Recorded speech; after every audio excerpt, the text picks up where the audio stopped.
Today's review is HunterxHunter, new 2011 version, animated by Madhouse. Now I said it once and I'll say it again. Me, I'm a Shonen Jump kid.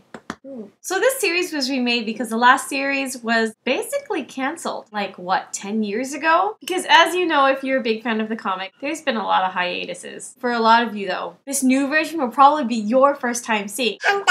Because holy shit knickers, you're like 5 years old. Now, the things I like about the really popular Shonen Jump comics is that they teach boys how to become men! Yeah! Wait, or whatever, yeah! And you know, there's been a lot of talk / rumors about Bleach and Naruto possibly ending. My point is, it's a good idea that they brought back the Hunter love. Because really, the kid in me is always going to want an adventure to grow up with. So this story starts off with a kid, a 12-year-old boy, who is, instead of being mad and all emo about his deadbeat dad abandoning him to become a Hunter, totally idolizes his father by going off on his journey to take the test to become a Hunter. Is that annoying yet? And along the way, he ends up befriending other main characters. Bonus points to the one who figures out which one is Kurapika. What? The yellow one? No, you racist. None of them, because Kurapika is obviously not a cat. So like, yeah.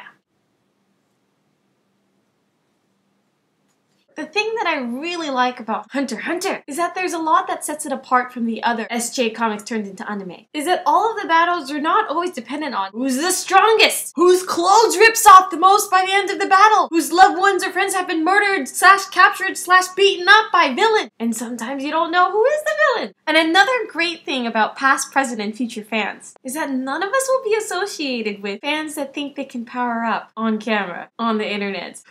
Yeah, right? No, I'm not doing that. And for those of you who are wondering why a lot of fans of the first version of the anime are really disappointed with this new version, I can't speak for all, but let me give you my theory. Back then, anime that were made in the 90s and early 2000s were still made in traditional cell-style animation, which is basically somebody traditionally hand-drawing and hand-painting each and every freaking cell. And then anime studios started to catch on that it's much cheaper, much faster, much brighter to produce things digitally. However, the initial transition from traditional cell-style animation to digital cell-style animation had a lot of guinea pig shows that just kind of left a lot of us anime fans a little bit, ugh. And when you produce something digitally, although it's cleaner, neater, and a lot of the times a lot smoother, there is still a certain movement, a certain charm, a lot of detail that was lost. Something that only traditional cell-style animation can have. Also back then, there really wasn't as much anime titles out as there is now. So people were allowed to take their time with character development, messing around with fillers, pulling in a lot of tiny detail. Plus, the trending style at the time was much more mature than the comic itself. And when I say mature, I don't mean bloody or violent. I'm just talking about art style, line weight, character designs, etc, etc, etc. Although fans of the old versions have their points, that does not mean you should not be watching this new version. So anyway, today's word is YOWA, which means weakling, weak, pansy, other stuff that I probably shouldn't say. Because in these episodes that are out so far, every time there's a battle, for every losing person you automatically think, MUSHI. YOWA.